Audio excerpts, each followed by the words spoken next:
Vamos começar o nosso estudo na noite de hoje, nossa live, cujo tema é Mentiras em que as mulheres acreditam e a verdade que as liberta. E eu queria fazer a leitura de um texto, se encontra em Tiago, capítulo 5, versículo 19 e 20, que diz assim: Meus irmãos, se alguém entre vocês se desviar da verdade e alguém o converter, saibam que aquele que converte o pecador do seu caminho errado salvará da morte a alma dele e cobrirá uma multidão de pecados. Se alguém entre vocês se desviar da verdade, e alguém o converter, então converterá o pecador do seu caminho errado. Então, por isso, a necessidade de nós estudarmos esse tema, mentiras em que as mulheres acreditam e a verdade que liberta. Muito bem, irmãs. Então, como nós estudamos o ano passado, eu vou fazer um breve resumo do que nós já vimos. Então, desde o finalzinho do segundo semestre de 2019 ao estudo do ano passado, resumidamente, eu vou mostrar o que nós estudamos, tanto serve de lembrança para as irmãs que vêm acompanhando esses estudos aqui na igreja e outras também que vêm acompanhando, como também para as que estão chegando agora, que ainda não participaram, não viram, não sabem de nada desse estudo, estão chegando agora. Então, eu vou fazer um breve resumo. Queria só registrar aqui Leia, Thalita, Família Evangelista, Rejane, Dona Leni, lá de Itaperuá, seja muito bem-vinda, Daniel, Aline e todas, sejam muito bem-vindas aqui à nossa live das mulheres. Depois de uma semana de programação, hoje nós terminamos a semana, com uma live só para nós, o mundo das mulheres, certo? Muito bem, queridas. Mentiras em que as mulheres acreditam e a verdade que as liberta. Vou fazer um breve resumo, como eu disse, e hoje nós entraremos no capítulo 2 do livro. Para quem tem, dá uma olhadinha, certo? No princípio, Deus criou todas as coisas, Criou de forma maravilhosa, de forma soberana, e Ele criou todas as coisas e viu que tudo que Ele fez era bom, Criou o homem, criou a mulher e viu que era muito bom. Colocou esse casal dentro de um lar maravilhoso, perfeito, Um lar lindo, repleto de árvores, repleto de plantas, repleto de árvores frutíferas que eles podiam desfrutar de todas as árvores, de todos os frutos das árvores do jardim, com exceção de uma, o fruto da árvore do conhecimento do bem e do mal. E por que Deus disse que não era para eles comerem desse fruto? Porque no dia que eles comessem, certamente eles morreriam. Mas o que aconteceu? O diabo, astuto, sagaz, mais do que todos os outros animais, na forma de serpente, chegou para Eva e começou um processo de engano, com meias verdades, com mentiras, falando para ela que não era bem assim, que se ela comesse da árvore do conhecimento do bem e do mal, não iria acontecer o que Deus havia dito. Não, é certo que não morrereis. É porque Deus sabe que no dia que você comer, seus olhos vão se abrir e você vai ser igual a Deus. O que aconteceu? Eva caiu no engano do diabo. Comeu o fruto, deu o fruto ao seu esposo, ambos comeram. O pecado entrou no mundo, eles tiveram a noção do que é certo, do que é errado, viram que estavam nus, tiveram vergonha, se esconderam de Deus, se afastaram de Deus, perderam a comunhão com o Senhor, o Criador, que todos os dias, no entardecer, ia ter com eles para ter comunhão, conversa, intimidade, relacionamento. Então, foi isso que aconteceu quando Eva, ela deu ouvidos às ciladas, deu ouvido aos enganos do diabo. Nós vimos, esse princípio. Vimos também que Satanás, ele é tão astuto, ele age de forma tão sutil, que ele foi para a mulher, né? Ele usou a mulher, né, como uma forma de atuar depois na vida do homem, de influenciar o homem. Por quê? Porque Satanás sabe que nós mulheres somos influenciadas pelo que ouvimos. Satanás sabe também que nós mulheres, se influenciarmos os homens, eles podem fazer coisas boas ou coisas ruins. A Bíblia está repleta de exemplos disso, né? Mulheres que influenciaram homens a fazerem coisas ruins. Então, o diabo, ele não age de forma instantânea. Ele tem suas estratégias. Ele tem uma forma peculiar de tentar, uma forma peculiar de enganar. E aí a gente vai ver isso ao longo da história. Começou lá no Gênesis, aconteceu com Jesus Cristo, o apóstolo João também diz como é que isso acontece e que estratégia é essa que o diabo tem para nos enganar. Primeiramente, ele tenta nos seduzir pelos desejos da carne. Segundo, ele tenta nos seduzir pelos desejos dos olhos. Terceiro, ele tenta nos seduzir pela soberba da vida, né? Foi isso que aconteceu com Eva, né? A árvore era boa para comer, era agradável aos olhos e era boa para dar entendimento. Ela seria igual a Deus. Com Jesus, o diabo usou essa mesma estratégia, né? Lá no deserto, capítulo 4 de Mateus, depois de 40 dias com fome, foi que ele fez? Tentou Jesus com os desejos da carne. Transforme essas pedras em pães. Depois ele levou Jesus para o pináculo do templo, lugar mais alto do templo, e disse o quê? Se você pular daqui, os anjos virão e lhe sustentarão nas suas mãos. Desejo dos olhos, né? Concupiscência dos olhos. Por quê? Imagine Jesus pulando daquele local, todo mundo vendo, o ministério dele começando, com ele sendo exaltado por causa daquele grande acontecimento. Terceiro, né? Quando o diabo diz, se você me adorar, se prostrar diante de mim, eu vou lhe dar todos os reinos, né? Concupiscência, aliás, soberba da vida. Então a estratégia é a mesma. E aí esse ensino, essa estratégia é confirmado por João, 1 de João, que diz o quê? Que nós não devemos amar o mundo, nem as coisas que há no mundo, porque a concupiscência da carne, a concupiscência dos olhos e a soberba da vida não procede do Pai, mas procede do mundo. Então o diabo, ele tem essas estratégias e ele age assim conosco, né? E a mentira, ela não escraviza instantaneamente, é paulatinamente, né? Pouco a pouco a mentira ela vai nos escravizando, porque ela tem uma progressão, né? Primeiro nós damos ouvidos à mentira, vamos escutando o falso ensino, o falso conselho, né? A falsa filosofia, o falso padrão moral. Vamos escutando. Em seguida, permanecemos. A gente escuta, continua escutando. Depois, a gente começa a acreditar. De tanto ouvir, de tanto parar, a gente começa a acreditar naquela mentira. Por fim, estaremos agindo de acordo com a mentira. Então, escutamos, permanecemos, acreditamos e agimos de acordo com a mentira. Isso nos lembra o Salmo 1, né?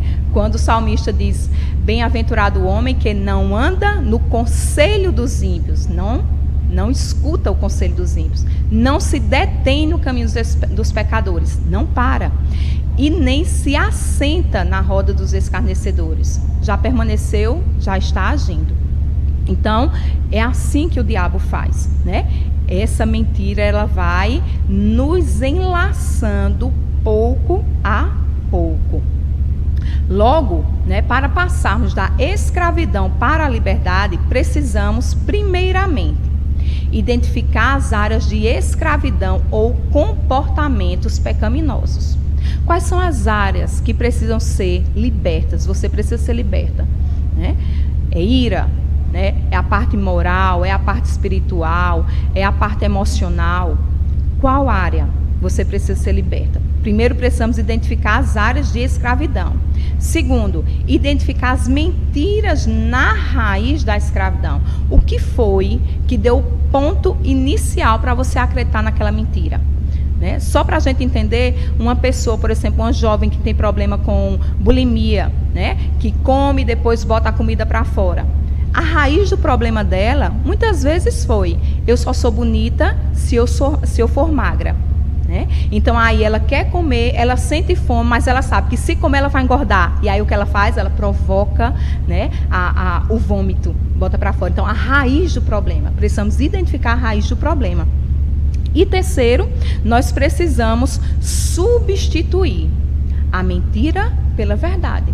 A mentira pela verdade. É o que a palavra do Senhor fala de despojar-se e revestir-se. Despojar-se e revestir-se, né? A gente tira o que não é verdade, a gente tira a mentira, tira o pecado e a gente se reveste da verdade, se reveste do novo homem, né? Das características do novo homem nascido de novo.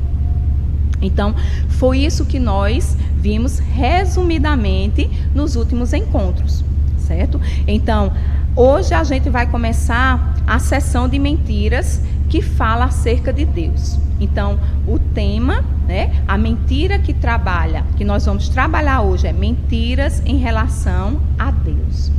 Mentiras em relação a Deus.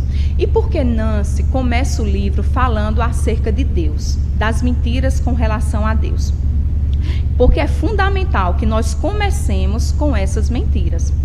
Primeiro, porque isso porque não há nada mais importante do que aquilo que pensamos sobre Deus. Não há nada mais importante do que aquilo que pensamos sobre Deus. Né? E eu quero começar falando uma frase de Hannah Smith, que ela diz assim: tudo em sua vida espiritual depende do tipo de Deus que você adora. Porque o caráter do adorador sempre será moldado pelo caráter de quem ele adora. Se ele adora um Deus bondoso, um Deus fiel, um Deus longano, um Deus paciente, o seu caráter vai ser transformado, vai ser moldado de forma lenta e maravilhosa, de acordo com o caráter desse Deus. O contrário também é verdade. Se nós servirmos um Deus carrasco, autoritário, malvado, infiel, o nosso caráter também vai ser moldado por esse Deus. Então, é necessário a gente, né, estudar acerca de Deus, porque não há nada mais importante do que aquilo que pensamos sobre Deus, porque o nosso caráter vai ser moldado de acordo com o seu caráter. Segundo, nós precisamos estudar acerca de Deus, né, porque conhecer a Deus, o Deus das Escrituras, é necessário para a gente poder amá-lo, né? Não podemos amar o que a nossa mente não conhece. Nós não podemos amar o que a nossa mente não conhece. Foi para esse fim que Deus se revelou por meio do Decálogo, os 10 mandamentos, lá em Êxodo capítulo 20. Né? Deus se revelou, né? A sua santidade é mostrada ali naqueles 10 mandamentos. E qual é o primeiro mandamento? Não terás outros deuses diante de mim.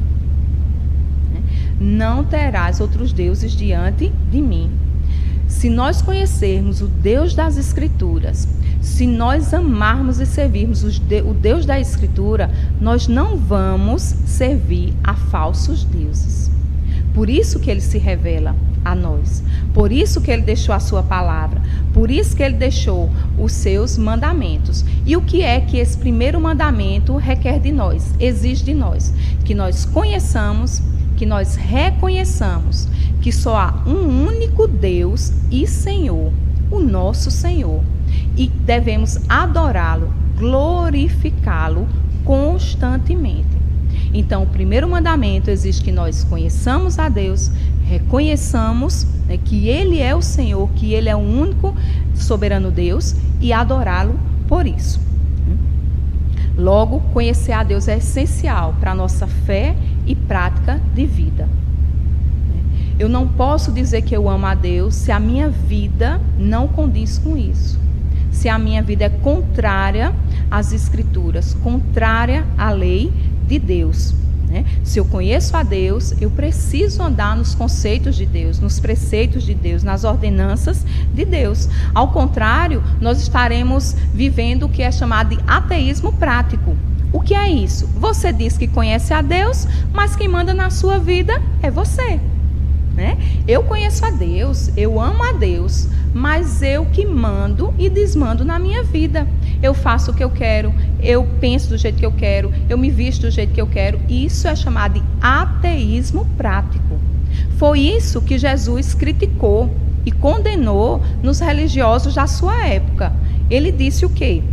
Na época que ele estava aqui, este povo honra-me com os lábios, mas o seu coração está longe de mim.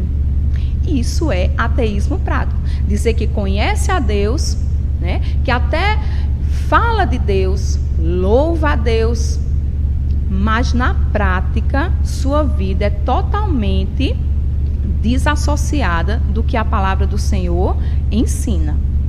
Então, precisamos conhecer a Deus também, porque a gente só pode amar a Deus se nós o conhecermos. E terceiro, conhecer a Deus nos faz aborrecer o mal.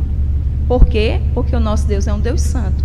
O Deus das Escrituras é 3 vezes santo. Então, uma vez que eu conheço a Deus, eu vou aborrecer o mal. Eu vou me afastar do mal, Vou me livrar dos enganos do diabo, que astutamente tenta nos afastar da verdade do Evangelho.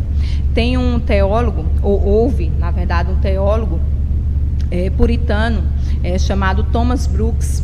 No seu livro Remédios Preciosos contra as Artimanhas do Diabo, ele disse o seguinte sobre Satanás: Satanás é o inimigo de Cristo e de todos os seus discípulos. Satanás quer desviá-los da vontade de Deus, a fim de que se afastem do Senhor. Satanás é muito sutil em seu propósito. Deseja que os crentes sejam seduzidos sem que eles percebam. Olha a artimanha. Satanás quer que nós sejamos seduzidos, porque temos homem aqui também, seduzidos sem que nós percebamos que estamos sendo seduzidos. Quer que pequemos, mas não quer que creiamos, ou percebam que estão pecando. Quer que pequem os discípulos, mas não quer que creiam ou percebam que estão pecando. Ele é muito astuto, não é verdade? Ele é muito astuto. Então, precisamos conhecer a Deus. Precisamos conhecer o Deus verdadeiro, o Deus das Escrituras. Porque senão vamos estar adorando qualquer outra coisa, menos o Deus verdadeiro. Menos o Deus verdadeiro. Então, hoje nós vamos ver algumas mentiras que as mulheres acreditam acerca de Deus. A primeira mentira é: Deus não é realmente bom. Se ele fosse, iria reticência, Essa é uma mentira que muitas mulheres acreditam. Apesar delas não falarem, declaradamente, em voz alta, apesar delas não dizerem isso, mas muitas vezes é isso que elas pensam, é isso que elas sentem. Deus não é bom. Quando tudo vai bem, é fácil a gente dizer: Deus é bom. Aprovou meu filho no Enem, ele é bom porque eu fiz aquele exame, deu negativo, deu tudo normal, meu marido tem um bom emprego. É muito fácil a gente dizer: Deus é bom. Mas e quando as coisas ruins começam a acontecer em nossas vidas? Quando perdemos o emprego, perdemos um filho, a nossa saúde não está boa, e tantas outras coisas ruins que acontecem. Será que nós pensamos: Deus é bom? Quando as coisas ruins acontecem, Satanás nos tenta a questionar: será que Deus é mesmo bom? Se é, por que deixou acontecer isso comigo? Ou acontecer com a minha família? Ou com um parente, um amigo? Será que Deus é bom? E aí eu fiquei pensando, nesse período tão difícil que a gente está vivendo, Que período difícil nós estamos vivendo. Nós podemos pensar, como Deus é bom e deixa milhares de pessoas morrerem todos os dias. Por quê? Né? Se Deus é bom, por que deixa tantos profissionais da saúde que estão ali na linha de frente, como se diz, trabalhando, se esforçando, renunciando, né? Se esforçando para cuidar dos doentes, e esses profissionais morrem? Por quê? Será que Deus é bom mesmo? Tira tantos pastores que têm cuidado da vida espiritual das suas ovelhas nesse momento de dor, de dificuldade, de ansiedade, de medo. Quantos pastores não já morreram por causa disso? Por causa desse vírus? E aí a gente pode ficar questionando, será que Deus é bom? Será que Deus é bom? Quando não aceitamos, murmuramos ou questionamos a vontade de Deus, estamos dizendo, Deus não é bom. Deus não é bom. Foi isso que o diabo fez com Eva. Ele quis que ela questionasse a bondade de Deus ao privá-la de um único fruto. De um único fruto. Ela tinha todos os frutos, dos mais bonitos, mais deliciosos ali no jardim. Apenas um. E Satanás tentou Eva a questionar. Se Deus fosse bom mesmo, ele não me privaria desse fruto. Ele deixaria eu comer esse fruto também. E isso abriu precedente para Eva tomar a decisão contrária à ordem de Deus. Pois uma vez que nós duvidemos da sua bondade, sentimos-nos justificadas ao rejeitar a sua vontade sobre as nossas vidas e tomar as nossas próprias decisões, né, sobre o que é certo e errado. Foi isso que ela fez. Acho que Deus não é bom não, porque senão eu poderia comer dessa fruta também. Então eu vou lá, pego e como, porque eu tomo a minha própria decisão. Eu não preciso seguir a regra de Deus, o padrão de Deus. Foi isso que ela fez. E é isso que muitas vezes acontece conosco, né? Quando Deus diz para nós educarmos os nossos filhos no seu caminho, discipliná-los quando eles erram, se eu acho que Deus não é um Deus bom para fazer isso, o que é que eu vou fazer? Não vou disciplinar o meu filho. Não vou disciplinar o meu filho. Se Deus diz para eu me vestir com ordem e com decência, eu acho, não, Deus não é bom, por que Ele vai me privar de vestir a roupa que eu quero? Aí o que é que eu faço? Eu me visto de forma provocativa, de forma indecente, né?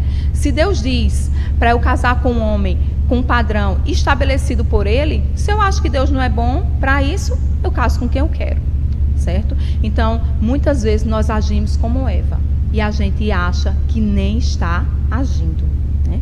Precisamos saber que tudo que acontece conosco é para o nosso bem. Se Deus está nos privando de alguma coisa, e a gente vai ver isso melhor mais à frente, se alguma coisa está acontecendo conosco, ou coisa de ruim, quer seja esse vírus, quer seja uma morte, quer seja uma coisa dolorosa, saiba, é para o nosso bem. A gente pode nem entender. A gente pode nem entender, mas tenha convicção de que é para o nosso bem. Deus sempre vai querer forjar o nosso caráter, né, por meio do sofrimento. Saiu um livro agora, a editora Fiel traduziu o livro O Sofrimento Nunca é em Vão, de Elizabeth Elliot. Né? Quem puder adquirir, adquira. Quem não, na editora Fiel, você pode fazer um mini curso, muito bom, né? Gravado pela autora mesmo. Ela já morreu, né, Elizabeth Elliot, mas tem um curso, um mini curso falando sobre esse tema, o sofrimento nunca é em vão. A gente sempre tem que tirar proveito de alguma coisa que acontece de ruim na nossa vida, porque tudo tem um propósito. Paulo diz lá em Romanos 8:28, né? Sabemos que todas as coisas cooperam para o bem daqueles que amam a Deus, daqueles que são chamados segundo o seu propósito. Então, tem algum propósito no sofrimento? Com certeza. Com certeza. Então, o diabo nos tenta a dizer, Deus não é realmente bom. A verdade é que Deus, Ele é bom, né? E tudo que Ele faz é bom. Quer sintamos, quer não. Deus é bom. Quer a gente perceba ou não, Deus continua bom, né? Quer a gente tenha o entendimento disso ou não, Ele é bom. né? Ele continua sendo bom, mesmo quando as coisas não acontecem da forma que nós queríamos ou planejávamos. Deus continua sendo bom, porque a bondade de Deus é um dos seus atributos, é inerente a Ele. Deus, ele é essencialmente bom e imutavelmente bom. Está na sua essência, na sua natureza. E ele não muda. A bondade do Senhor não muda. Permanece assim sempre, né? Ele tem a inclinação natural de tratar bem e generosamente as suas criaturas, principalmente as criadas segundo a imagem e semelhança de Deus, né? Que somos nós, os seres humanos, né? Cristo nos disse, ele cuida das plantas, ele cuida das aves do céu, quanto mais de nós,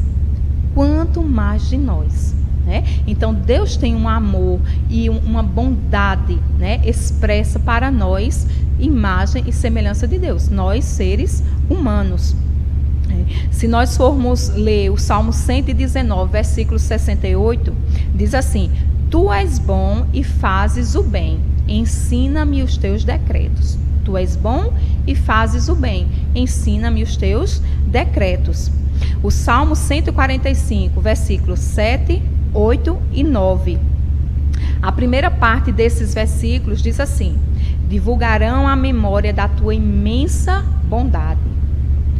Bondoso e compassivo é o Senhor. O Senhor é bom para todos. O Senhor é bom para todos. Então, cravemos, irmãos, em nosso coração o que o salmista diz, né? Nosso Deus é bom. Nosso Deus é essencialmente bom, né? Cravemos em nosso coração o que o salmista diz, né? O Salmo de Davi, conhecidíssimo, Salmo 23, versículo 6, né? Certamente bondade e misericórdia nos seguirão todos os dias da nossa vida, e habitarei para sempre na casa do Senhor. Então, todos os dias, a gente tem convicção, certamente, é uma certeza, é uma convicção, como 2 mais 2 são 4. Nós temos convicção que a bondade e a misericórdia do Senhor nos seguirão todos os dias da nossa vida, né? A verdade é que Deus é bom e tudo que Ele faz é bom. Então, a primeira mentira, Deus não é realmente bom. Qual é a verdade? Nosso Deus é um Deus bom. Segunda mentira, Deus não me ama, né? Satanás nos tenta acreditar nisso. Deus não me ama. Essa mentira está muito relacionada com a primeira que acabamos de ver. Se Deus não é bom, Ele provavelmente também não me ama, né? Está muito ligado. Está muito ligado essa mentira da primeira que nós vimos. Para muitas mulheres não há uma conexão, uma ligação entre o que ela entende, entre o que ela tem conhecimento do que ela sente. Parece que assim, a gente escuta a palavra, a gente lê a palavra, a gente vem para os cultos, participa, escuta a pregação, mas aquilo ainda não desceu para o nosso coração. E aí quando vem a aprovação, a gente não sabe ligar conhecimento e fé, né? Então existe uma desconexão entre o que eu conheço e o que eu sinto, né? E infelizmente muitas mulheres, e às vezes nós, né, me ponho aqui também, nós somos regidas pelo que nós sentimos. E nós não podemos ser regidas pelo que nós sentimos, porque o nosso coração, os nossos sentimentos são enganosos. Jeremias diz isso em Jeremias 17, versículo 9. Enganoso é o coração, mais do que todas as coisas, e desesperadamente corrupto. Quem o conhecerá? Quem o conhecerá? Só Deus. Então, os nossos sentimentos, eles são enganosos. A gente não pode se pautar pelo que a gente sente. Nós devemos nos pautar pelo que a gente sabe que é a verdade, né? Quando a gente observa os nossos relacionamentos, talvez casamentos com problemas, né? Ou um marido que deixa o lar, né? Ou qualquer coisa ruim que aconteça em nossa vida, né? Os filhos que vão embora e não ligam, não visitam. Para as irmãs que estão aqui, que são mais velhas, mais idosas, têm filhos já casados, né? Muitas vezes não ligam para ela, muitas vezes não visitam.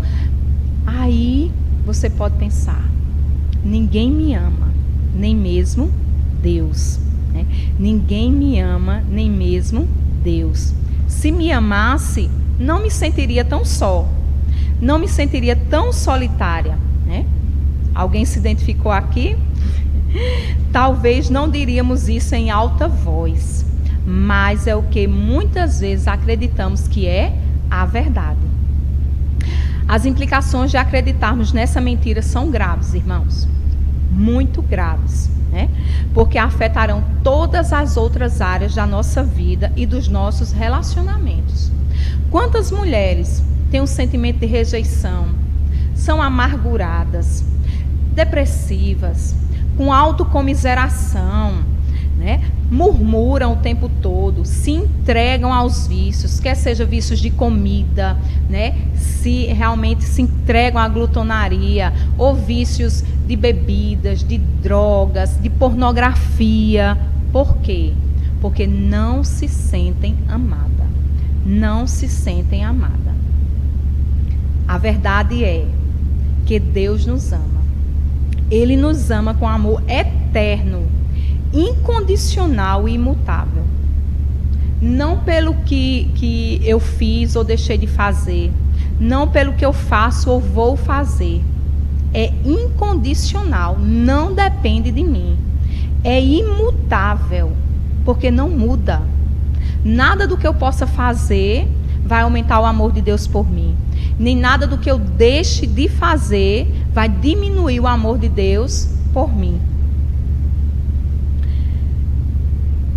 No passado, em relação ao seu povo, os israelitas, né, povo de Deus no passado, Jeremias 31:3 diz: com amor eterno eu te amei, por isso com bondade te atraí. Olha aí a bondade e o amor de Deus andando juntas, né? A primeira mentira e a segunda, né? A bondade e o amor de Deus andando juntas. Com amor eterno eu te amei, por isso com bondade te atraí, né? Então, não é pelo que eu faço, não é o que eu faço ou deixo de fazer, né? Ou porque as pessoas não me ligam, né? Não me procuram, me deixaram, né? Mas é porque Ele me ama, né? Porque Ele é amor. 1 de João 4:8 diz isso, né? Deus é amor. Aquele que não ama não conhece a Deus, porque Deus é amor. Não merecemos seu amor, mas Ele quis nos amar. E qual é a maior prova desse amor? Qual é a maior prova desse amor? A cruz de Cristo. Porque foi lá que Ele pagou a nossa dívida, a dívida que nós tínhamos com Deus.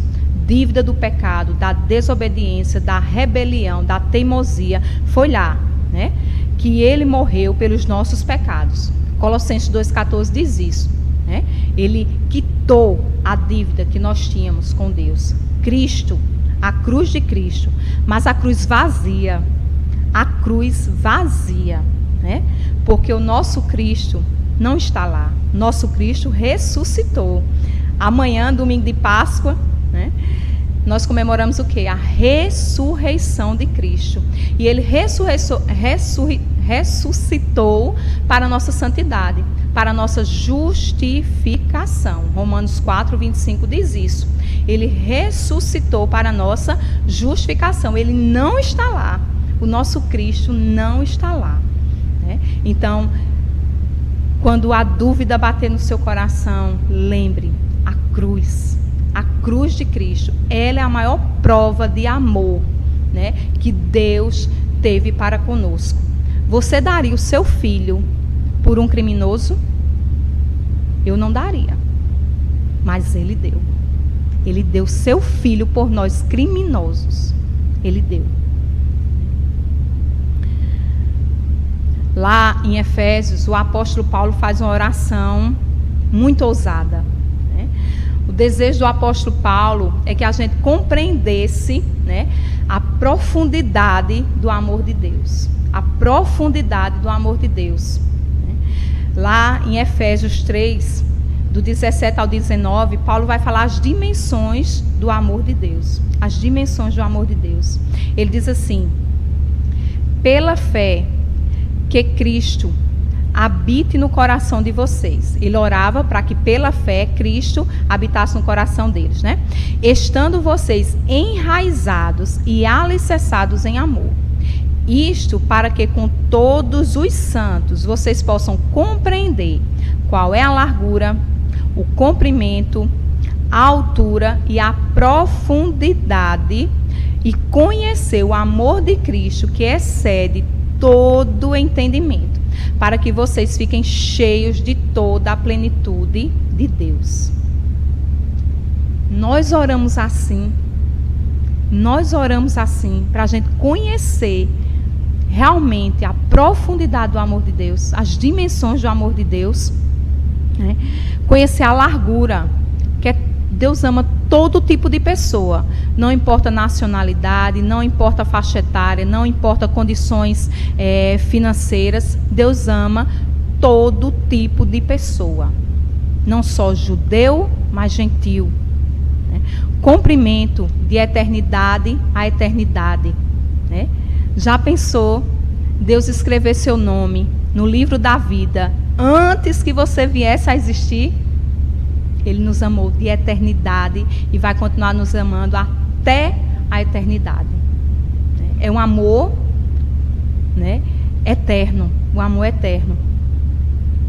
A altura, Paulo queria que nós entendêssemos a altura do amor de Deus, que esse amor nos leva até o céu, nos leva até a presença do Senhor. Que privilégio a gente tem, irmãos, de poder ter comunhão com Deus. Um Deus relacional, que tem prazer em se relacionar conosco. Esse amor nos leva até o céu. E esse amor também, né, a gente precisa compreender a profundidade, né, que fez Cristo descer à terra para salvar o pecador. Cristo descer à terra para salvar o pecador. Lembremos do trecho da música, talvez todas aqui conheçam, né? Tu és soberano.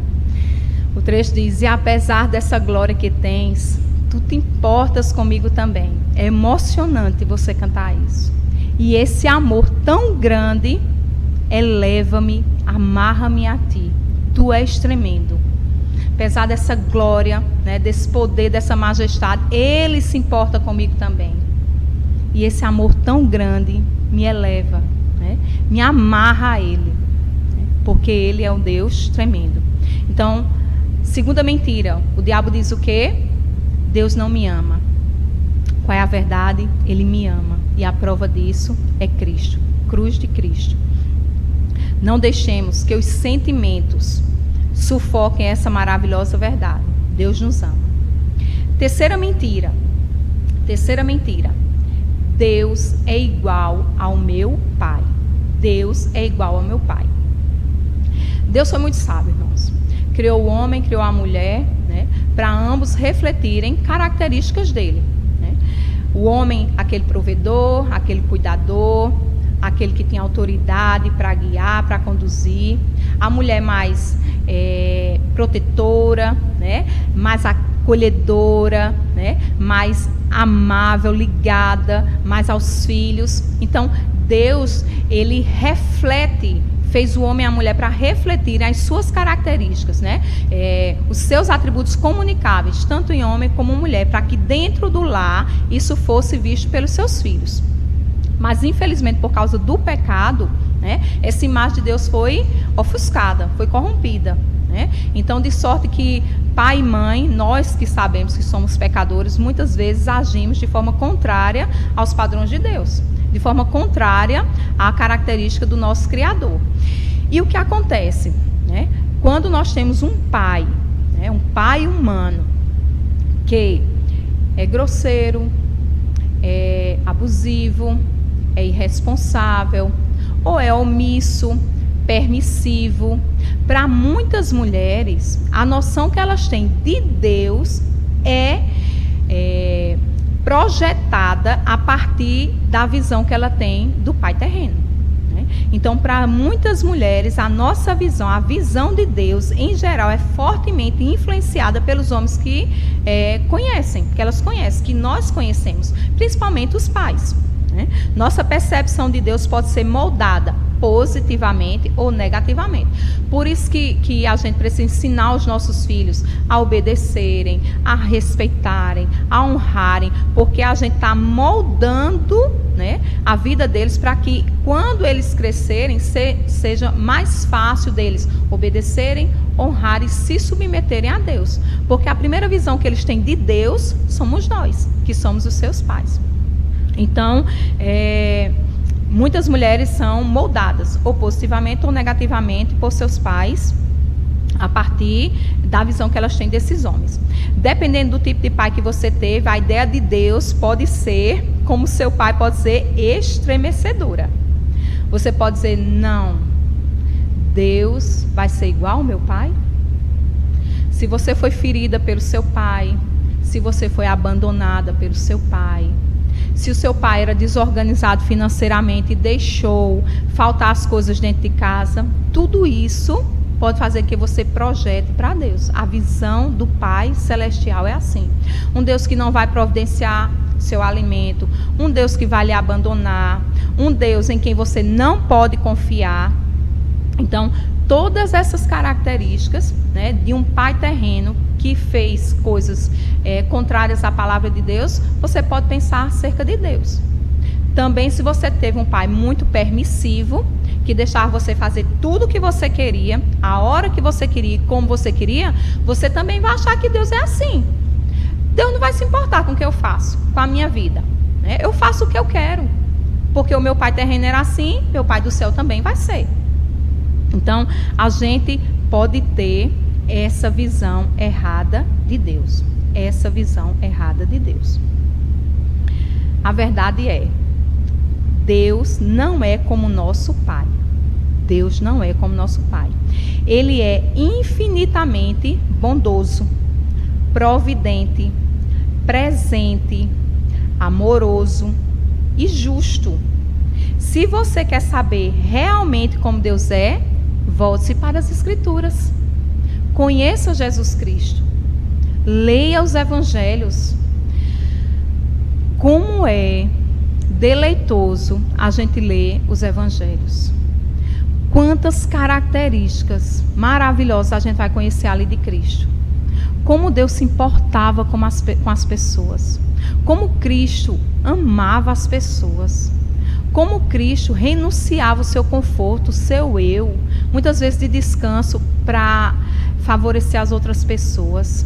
Se compadecia, chorava, se condoía com o sofrimento das pessoas. Quantas características maravilhosas. E por que eu preciso contemplar Cristo? Porque a palavra do Senhor diz o quê? Que Ele é o resplendor da glória de Deus. A expressão exata do ser de Deus. Quem vê a Cristo, vê a Deus. Quem vê a Cristo, vê a Deus. Hebreus 1:3 diz isso, né? Que Ele é o resplendor da glória de Deus, é a expressão exata do seu ser. Então, leiam os Evangelhos. Se vocês querem conhecer a palavra do Senhor, querem conhecer quem é esse Deus, esse Pai bondoso, esse Pai maravilhoso, conheça Cristo. Se volte para Cristo, se entregue a Cristo, porque Ele é um maravilhoso Pai. Mas Ele também é um Pai que diz não para a gente, muitas vezes. Né? Qualquer pai sensato neste mundo, né, não daria tudo que o seu filho queria. A gente não vai deixar um filho botar o dedo na tomada porque ele quer. A gente não vai deixar um filho pequeno pular numa piscina sem saber nadar porque ele quer. Será que o nosso Pai Celestial ia dar coisas que ele sabia que ia ser prejudicial para as nossas vidas? Não. Muitas vezes Ele vai nos dizer não, porque Ele nos ama, porque Ele cuida de nós, porque Ele é o nosso Pai protetor. Ele se preocupa conosco. E quando a gente erra, quando a gente transgride os seus ensinos, os seus mandamentos, o que é que acontece? Ele também nos disciplina. Ele também nos disciplina. Para quê? Para o nosso bem. Assim como nós, quando amamos os nossos filhos, nós corrigimos ele. para que eles não continuem andando no caminho errado, para que eles passem a andar no caminho correto. O Senhor nos disciplina também. Hebreus 12:10 diz isso. Mas Deus nos disciplina para o nosso bem, para sermos participantes da sua santidade. Então não achemos ruim não, quando Deus está nos disciplinando, porque Ele quer formar em nós o seu caráter, o caráter de Cristo. Ele quer forjar o nosso caráter. Então, lembremos, quando estivermos sendo disciplinados pelo Senhor, lembremos que Ele está trabalhando em nós. Trabalhando em nós. Para quê? Para sermos participantes da sua santidade. Independente do que pensamos ou sentimos, permanece a verdade. Deus é nosso maravilhoso Pai. Nós somos a menina do seu olho. Salmo 17:8. Acho linda essa expressão. A menina do seu olho. Cuidada, protegida, guardada. Salmo 27:10 diz que mesmo que o meu pai e a minha mãe me abandonem, o Senhor estará conosco. Já pensou? Que coisa linda! Se o pai e a mãe que amam os filhos, quem é pai, quem é mãe aqui sabe, os filhos são nossa alegria, né? Como a gente cuida deles. Mas o salmista diz aqui, se o pai ou a mãe nos deixarem, eu jamais te deixarei. Isaías 49:15, que é um texto que eu acho lindo. Pode, porventura, a mãe esquecer do filho que amamenta? Quem aqui amamentou sabe. Basta o menino se mexer no berço, chorar, que a gente acorda para amamentar. Basta ele dar o primeiro gritinho, a gente vai lá e dá de amamentar.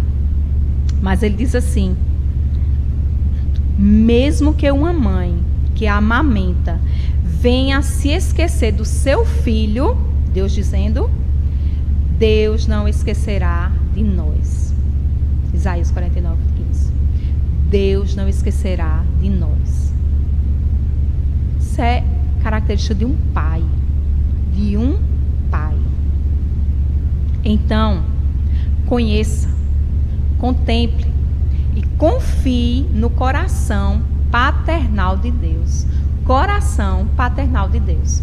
Se você teve um pai bom, ou ainda tem um pai bom, presente, sustentador, provisor, né? Deus é infinitamente melhor do que esse pai. Infinitamente melhor do que esse pai. Aceitemos o convite que os apóstolos João e Paulo nos fazem. Que convites são esses?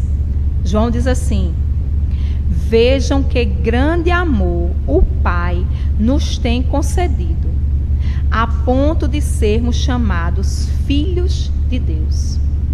Veja que grande amor o Pai nos tem concedido, a ponto de sermos chamados filhos de Deus. E de fato, ele diz, somos filhos de Deus. 1 de João 3:10. Paulo diz assim: porque vocês não receberam o espírito de escravidão para viverem outra vez atemorizados, mas receberam o espírito de adoção, por meio do qual clamamos, Abba, Pai. Nós somos adotados por Deus. Nós somos a filha do coração de Deus. Qual é o pai e a mãe que, quando adotam uma criança, não trata tal qual um filho biológico? Deus nos ama. E essa expressão que eu também acho linda, eu acho tudo lindo na Bíblia, do qual nós clamamos, Abba, Pai, quer dizer paizinho. paizinho. Então, Deus é o nosso paizinho amado. Quem aqui chama seu pai de painho, painha, paizinho? Nós podemos chamar Deus de paizinho, meu paizinho amado. Olha que intimidade a gente pode ter com Deus. Olha que relacionamento íntimo nós podemos ter com Deus. Olha que confiança e descanso e conforto e alento a gente pode ter nesse Deus, porque Ele é o nosso paizinho amado. Nosso paizinho amado. Então, quando o diabo vier nos tentar a crermos que Deus é como o nosso pai terreno, nós precisamos lembrar da verdade. Não, Deus não é como o nosso pai. Ele é o nosso pai celestial, o nosso pai bondoso, maravilhoso, cuidadoso, que nos dá o alimento diário, que derrama a sua misericórdia diária sobre as nossas vidas, que nos protege do mal, que quando a gente está se afastando do caminho, Ele nos puxa por meio da disciplina, que quando a gente quer andar por caminhos tortuosos, Ele diz não, que isso vai ser ruim. Ele faz igual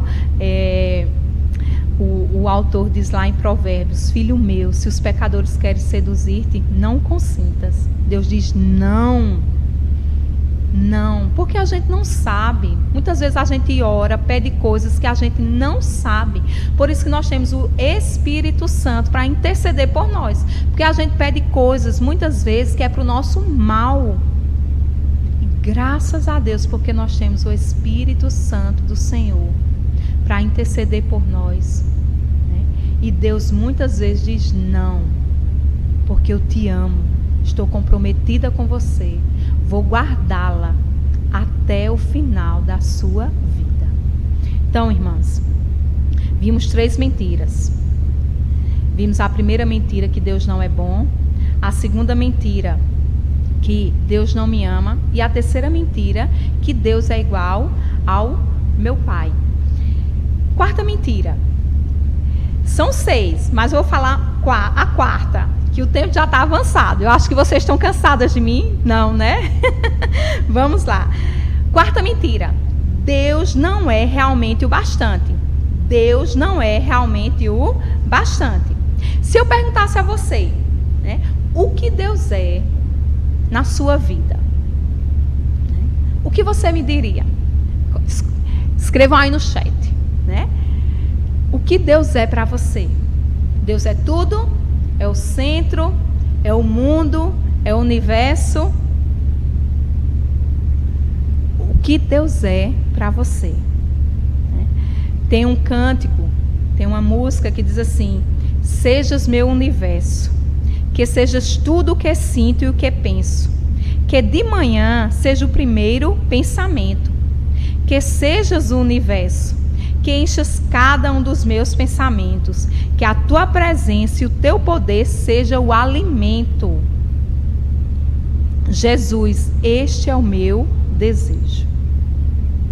Será que quando nós cantamos isso, quando proferimos essas palavras, né, que Cristo é o nosso universo, que Ele seja, né, o primeiro pensamento da gente, que Ele seja o nosso alimento, tudo que eu desejo, né? Será que Ele é o foco das nossas afeições? Que a presença dEle é suficiente para nós? Ou acreditamos na mentira de que Deus não é o bastante? Deus não é o bastante. Muitas vezes não acreditamos que a palavra de Deus é suficiente para nos fazer felizes. A gente não crê muitas vezes nisso, né? Para nos ajudar nos momentos de dificuldade, nos momentos em que os problemas batem à nossa porta. Às vezes a gente não crê que a palavra é suficiente. A gente não crê, né, que muitas vezes a palavra ela é suficiente para nos dar felicidade, para preencher o vazio do nosso coração, para resolver os nossos problemas. Às vezes a gente não crê nisso. E aí você fica pensando: não, eu realmente tenho Deus e eu só preciso de Deus. Na verdade, eu preciso de Deus. Mas eu preciso de Deus e de amigos próximos. Eu preciso de Deus, mas eu preciso de Deus e de um marido, porque eu não quero ficar só, né? Eu preciso de Deus, mas eu preciso de filhos para poder me realizar como mãe. Eu preciso de Deus, mas eu preciso de filhos. Eu preciso de Deus, mas eu preciso também ter um emprego bom, porque não dá para viver de qualquer forma aqui neste mundo. Eu preciso de Deus, um emprego bom, que pague bem, para eu ter uma vida confortável aqui. Eu preciso de Deus, mas eu preciso de uma casa boa, confortável, que tenha todos os eletrodomésticos. Eu preciso de Deus, mas eu preciso de todas essas coisas. Isso não quer dizer que isso seja ruim. Mas quando a gente coloca Deus e outra coisa ao lado de Deus para completar a nossa vida, preencher o nosso coração, nós estamos criando ídolos em nossas vidas. Nós estamos criando ídolos em nossas vidas. E aí a gente nunca vai se satisfazer completamente. E aqui eu me lembrei de Marta Pisse, a autora do livro Esposa Excelente e Mulheres em Apuros. Ela conta o testemunho dela no livro Esposa Excelente. Quando ela era jovem, né, menos de 19 anos, ela queria preencher o vazio do seu coração. E ela procurava nas coisas para preencher e nas pessoas o vazio do seu coração.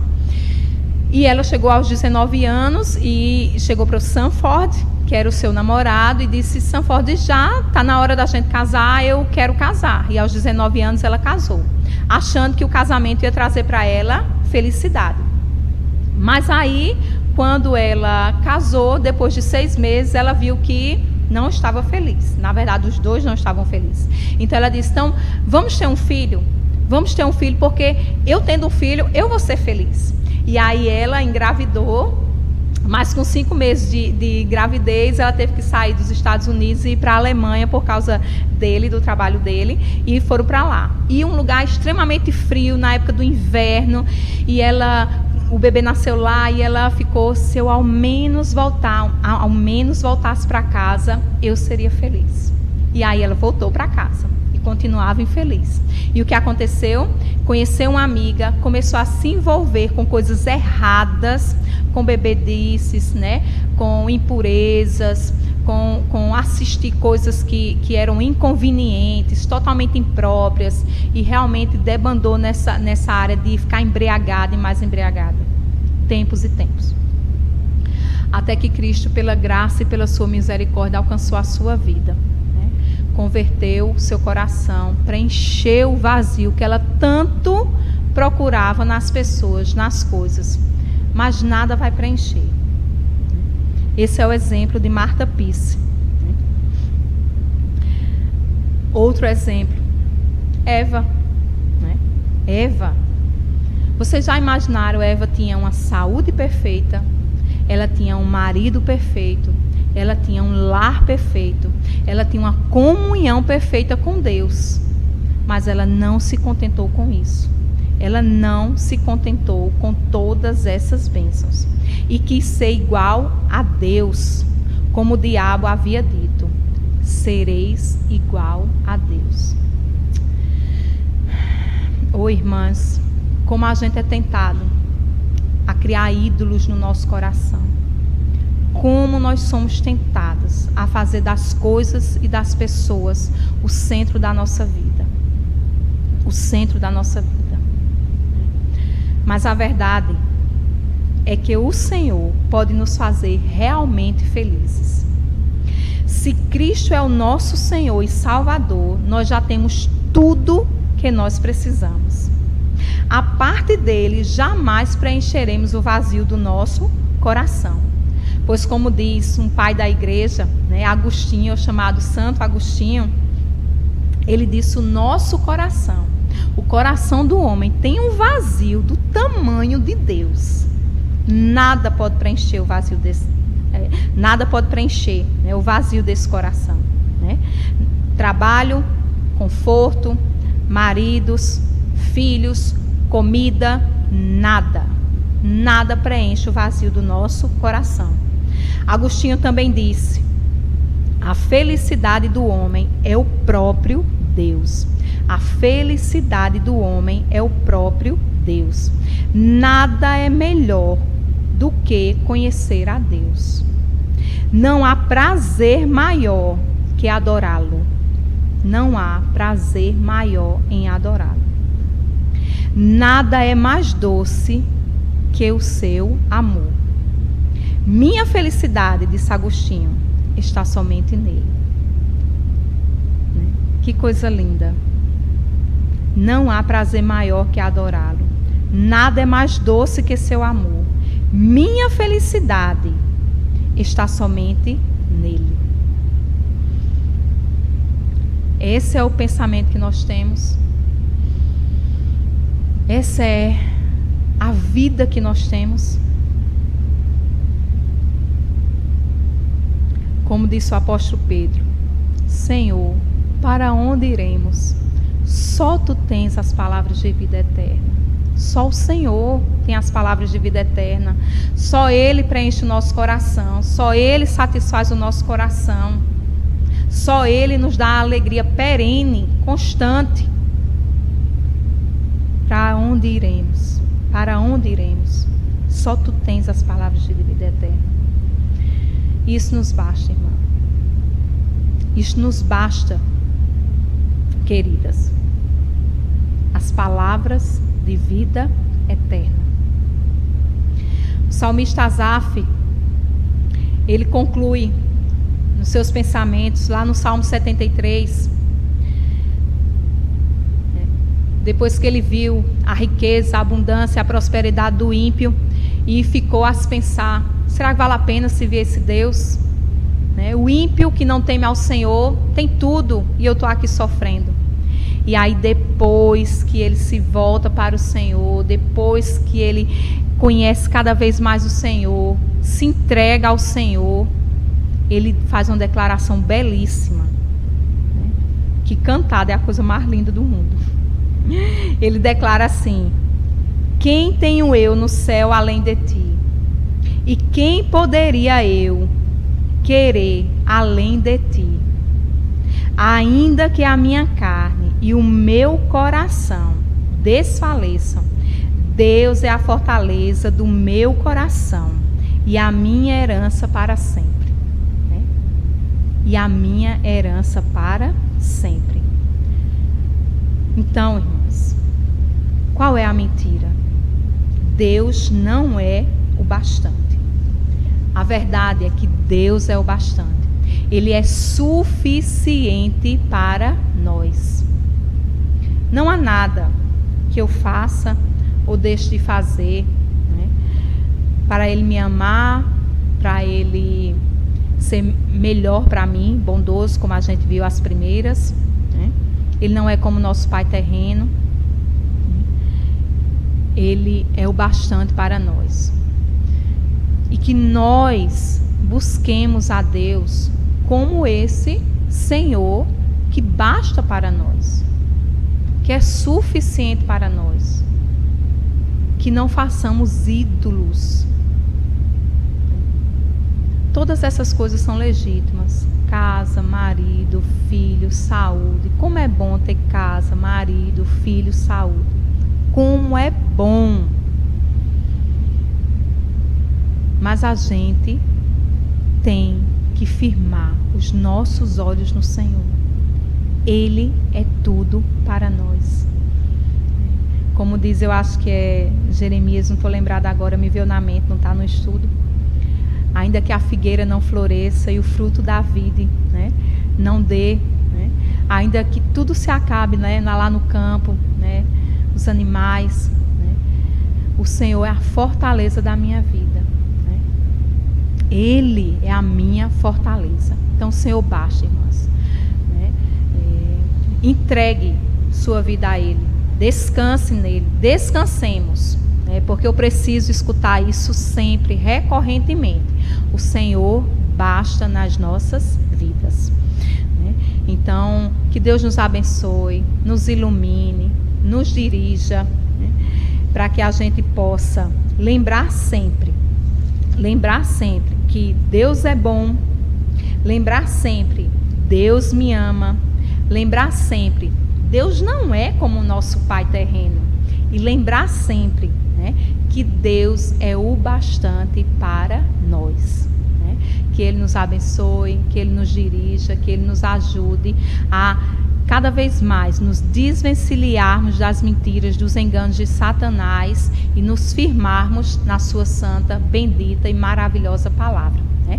Que é a palavra que liberta, é a palavra que realmente nos fortalece nos caminhos do Senhor. Que Deus abençoe cada uma, né? Dirija e ilumine a vida de cada uma, em nome do Senhor Jesus Cristo. Amém. Foi muito bom estar aqui com vocês. Muito obrigada pelo carinho. Se você gostou desse estudo, falou ao seu coração, viu que era importante, né? Compartilhe. Né? Eu aprendi uma certa vez, né, há 20 anos, que aquilo que a gente aprende deve ser compartilhado. O conhecimento que é compartilhado, o conhecimento que é adquirido e não é compartilhado, não serve de nada. Né? Não serve de nada. Então, compartilhem, né? Para que Deus esteja abençoando outras famílias, outras mulheres, outras pessoas. E assim, cada vez mais sejamos mulheres da verdade. Mulheres que se firmam na verdade do Evangelho. Na verdade do Evangelho. E aí, agradecer, né? Renata, minha amiga, Rosileide, Tânia, lá de Barreiras, Betânia, Veronice, né, Araújo, tantas irmãs, né? Convidadas aqui de irmãs também, que eu vi que foi convidada por Euliene, seja bem-vinda, Deus abençoe. Se você não assistiu, né, os estudos que foram anteriores a esse, vem no nosso canal, né? Tem lá, Mentiras em que as Mulheres Acreditam.